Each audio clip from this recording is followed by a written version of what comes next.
Hi everyone, welcome to Storytime with Fairfield County Library. My name's Miss Nina and I am so excited to do Storytime today. Are you guys ready?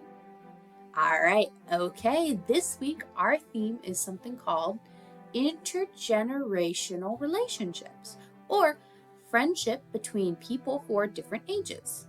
So this week we are going to be reading 2 books that are all about friends who are different ages, or family relationships between grandparents and grandchildren.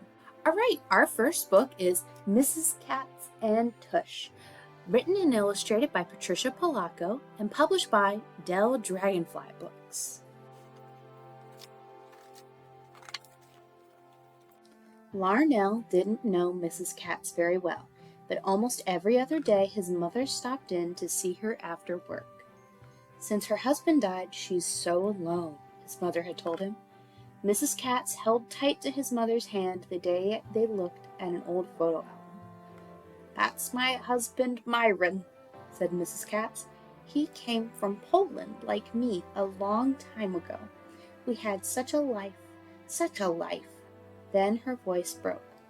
"We had no children, and I'll be all alone for Hanukkah and Passover." Then she cried.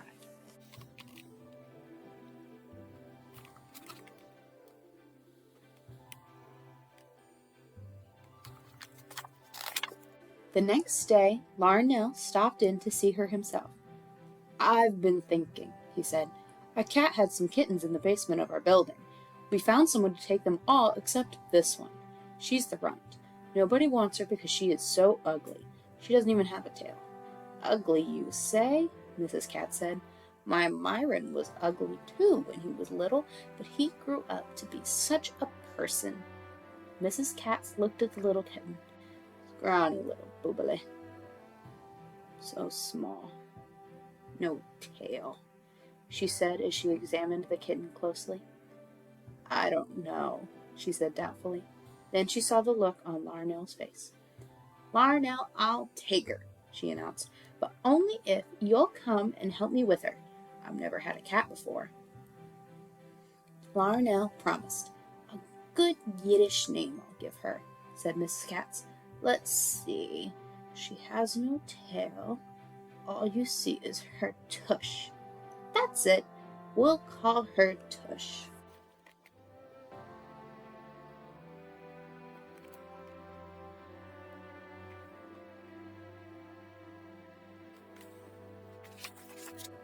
Little Tush grew healthy and strong.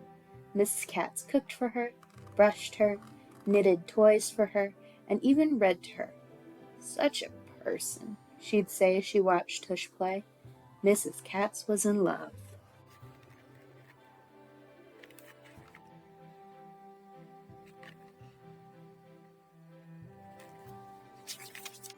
Larnell kept his promise. He visited Mrs. Katz and Tush every day after school. There was always a fresh baked kugel and a tall glass of milk waiting for him. But as much as he grew to love Tush, he also loved to listen to Mrs. Katz talk about the old country and the way times used to be. "I come from Warsaw.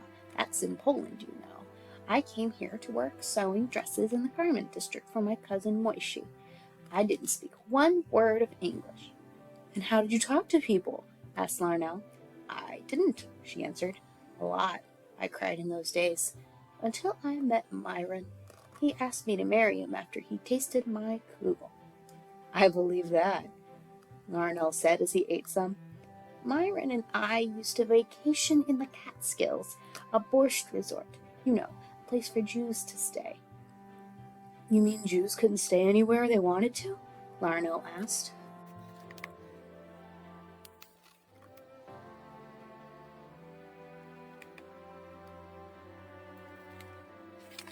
Mrs. Katz didn't answer. Instead, she went to a trunk and pulled out some old clothes. "My grandma told me about places she couldn't stay either," Larnell said softly. "Larnell, your people and mine are alike, you know. Trouble we've seen, happiness too. Great strength we've had. You and I are alike, so much alike. Now, where was I? Oh, yes, the Catskills. We used to dress every Sunday and have a costume ball," said Mrs. Katz. Then she put a record on the record player. It was old and scratched. "You hear that, Larnell?" she said. "This is what we used to dance to. It's a dance from my homeland. Here, I'll show you." They whirled around the room and laughed and giggled.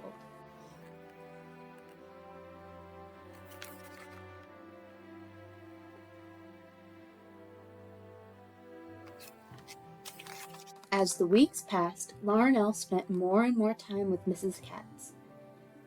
"Since you are almost family to me, Larnell," she said one day, "I want you should come with me to say Kaddish for my Myron. I know you're not Jewish, but Myron would have liked you. You're such a person, Larnell." At the cemetery, she read from her book. Then she asked Larnell to put a small rock on top of Mr. Katz's headstone. "We do this to remember," she said softly. "Shalom, my Myron," she murmured and wiped tears from her face. On the way home, she announced, "Kugel! Such a kugel I baked for you today, Larnell. Hurry, Tush will be worried for us," she said as they walked.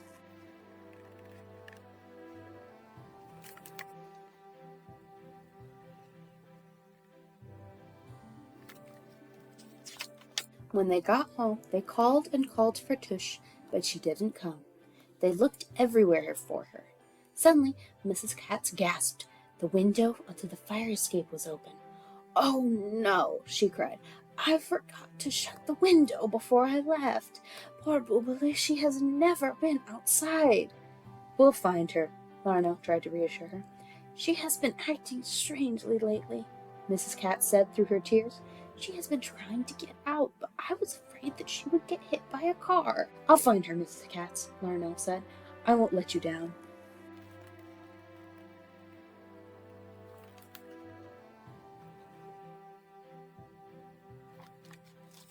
It was getting dark.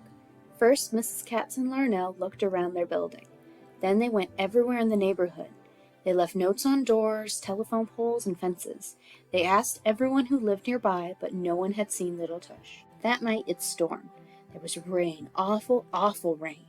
Mrs. Katz hardly slept as she thought about her little Cadilla. "She's such a person. She's such a person," she whispered. Larnell worried most of the night, too. "What will Mrs. Katz do?" he thought. "Please, God, bring that little cat back to her," he said softly into his pillow.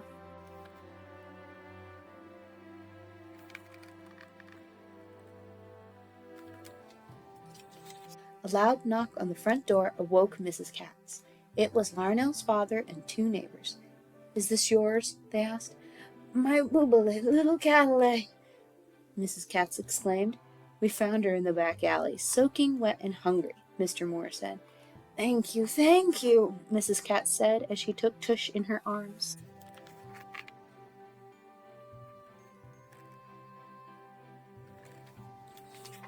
After a while, Tush no longer had the least desire to go outside again, but she slept a lot, even when Larnell came over to play with her. "It was my Aunt Havila's Passover Seder that I met Myron. Did you know that?" Mrs. Katz asked as she looked at Larnell. "What good times they were, with lots and lots of family. Now it's just me," she said softly. "Could I have Passover dinner with you?" asked Larnell. "I thought you would never ask," she exclaimed as she hugged him close. "Such a Seder I'll prepare for you."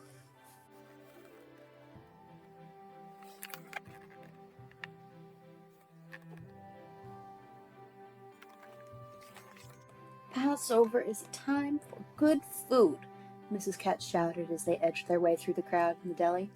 "Like your people, my people were slaves too.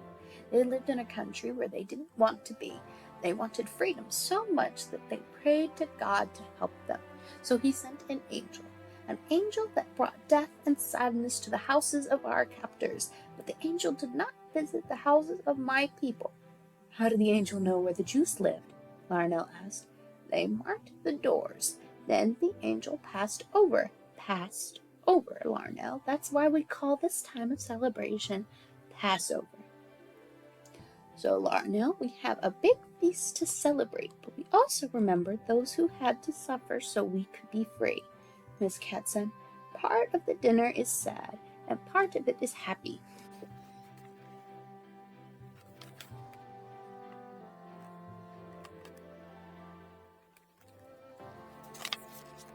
As Larnell helped get out the linens and china, Mrs. Katz said, "You see this tablecloth? This was our wedding chuppah, our canopy. For all these years we have used it for holy days and celebrations." "How come you have so many different dishes?" Larnell asked. "Because some Jews don't eat dairy and meat off the same dishes," she answered.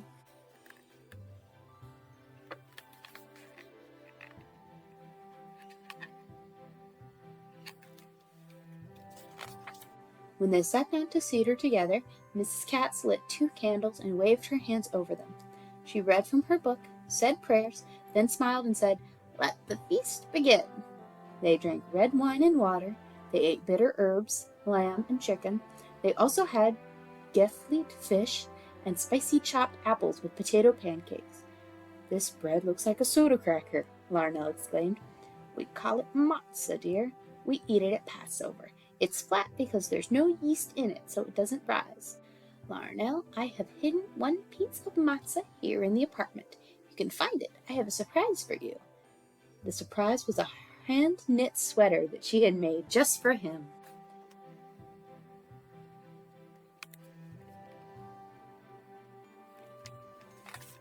The next day, Mrs. Katz yelled out her back window to Larnell's apartment. "Come quick already! Something wonderful!" Larnell and his mom and dad rushed to her door. "The angel of death passed over, but the angel of life didn't. Mazel tov, Tush, 4 babies. At last I am a bubby."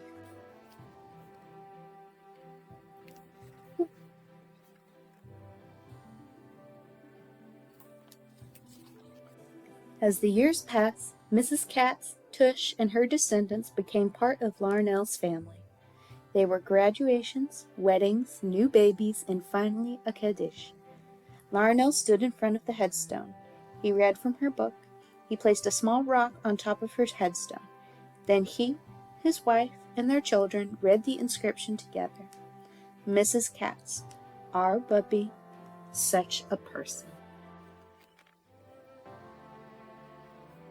All right, that was Mrs. Katz and Tush. I hope you guys liked it. All right, our second book is What Grew in Larry's Garden by Laura Alary, illustrated by Kass Reich, and published by Kids Can Press. In a sprawling city, in a leafy neighborhood, on a narrow street, in a cozy house, with a tiny yard, lived a girl named Grace.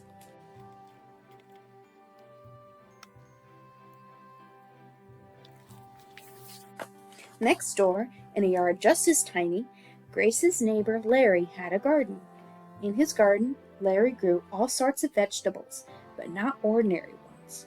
There were buttery yellow carrots and purple potatoes, rainbow chard and scarlet runner beans, rosy tomatoes the color of ripe peaches, and black ones with red insides. "You won't find these in most grocery stores," declared Larry, admiring a zebra-striped tomato. Grace thought Larry's garden was one of the wonders of the world.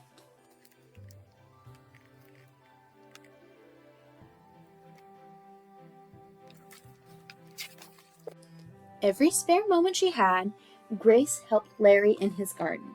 Together they watered and weeded, planted and pruned, hoed and harvested, and when bugs burrowed into the carrots and slugs and snails chewed the lettuce, Grace and Larry solved the problem together. "We can figure this out," said Larry.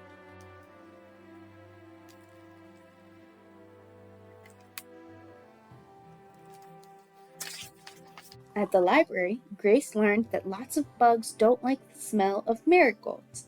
Grace and Larry planted marigolds amongst the carrots, and the bugs disappeared.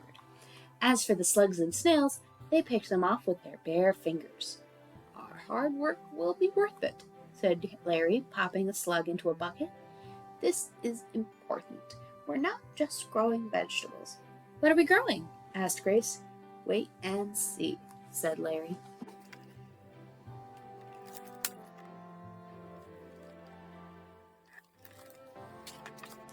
Keeping squirrels away from the tomatoes was a bigger problem. "We can figure this out," said Larry, scratching his head. They built little cages out of wire. The tomato plants could grow inside the wire, but the squirrels could not get at the fruit.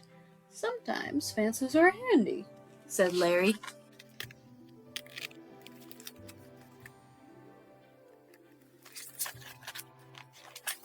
When summer ended and autumn came, Grace helped Larry gather and dry seeds to save for next spring.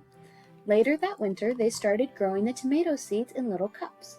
There were hundreds of them. Larry, a teacher, took the tomato seedlings to school so his students could look after them. "What will they do with all these plants?" Grace wanted to know. "That's the best part," replied Larry. "These are not just tomato plants." "What are they?" asked Grace. "Wait and see," said Larry.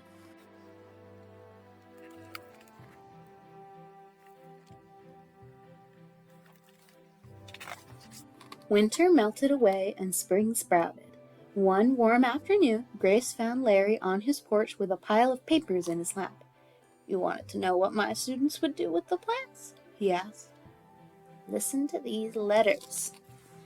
Dear friend, I'm the kid who used to steal pears from your trees. I'm giving you this tomato plant to say sorry. Sincerely, Matthew. Dear bus driver, I rode on your school bus for years. You were always so friendly to all the kids. I am giving you this tomato plant to say thank you. From Edrina.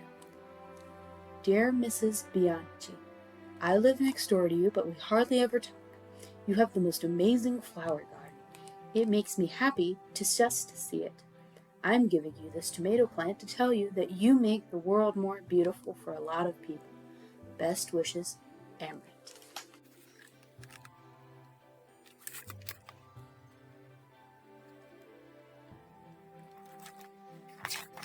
"My students will give the plants away, and they wrote these letters to tell why," explained Larry.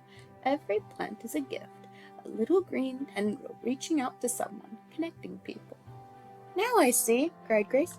"You were growing a whole lot more than tomatoes." "Exactly," said Larry.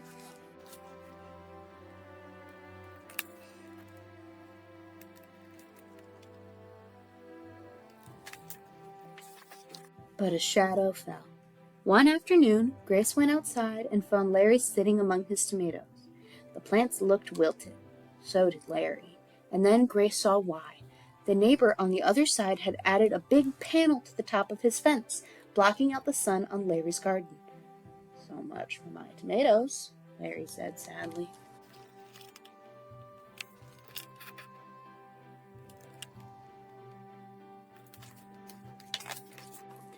The looming fence made the garden seem smaller than ever, just a tiny patch of earth. Grace looked at the drooping tomato plants and thought about how they spread kindness. She gave Larry a hug. "We can figure this out," she said.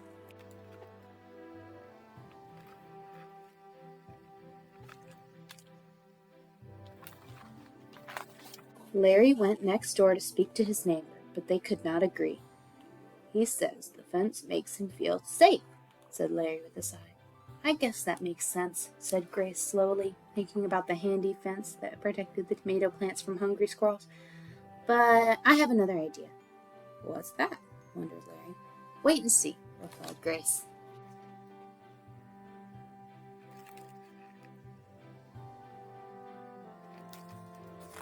The next morning, when Larry's neighbor stepped outside to get the newspaper, there on the porch was a small pot, a packet of seeds, and a note.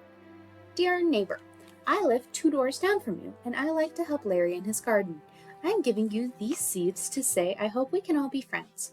I think having good friends is the best way to feel safe. Sincerely, Grace. P.S. I have a plan. Could you meet me outside on Saturday morning?"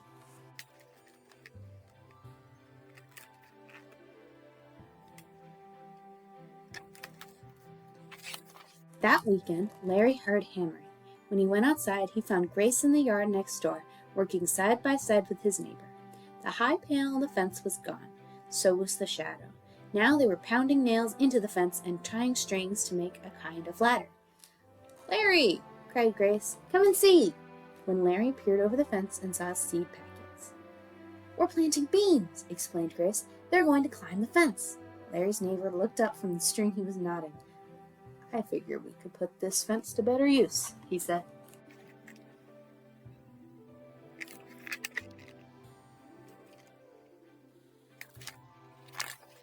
That afternoon, Larry and Grace and their neighbor sat down together and feasted on fresh lemonade and cherry tomatoes from Larry's garden. They were still warm from the sun.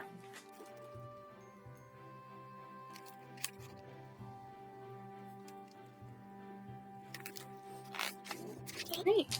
That was What Grew in Larry's Garden. I hope you guys liked it. All right, everyone. Thank you for coming to Storytime. Now, just because we're done reading does not mean we have to be done with Storytime. If you come down to the library this week, you can pick up a Storytime kit, which are these fun-filled activity kits that we made to go with the books we read today. Each kit comes with a coloring sheet, a craft, and a tasty recipe that you can make with your grown-ups. This week, our craft is twirling bee wind catchers, and our recipe is for best friend brownies. All right, I know I said it last time, but I'm going to say it again. Storytime kits are now available in crates in the children's section instead of behind the counter.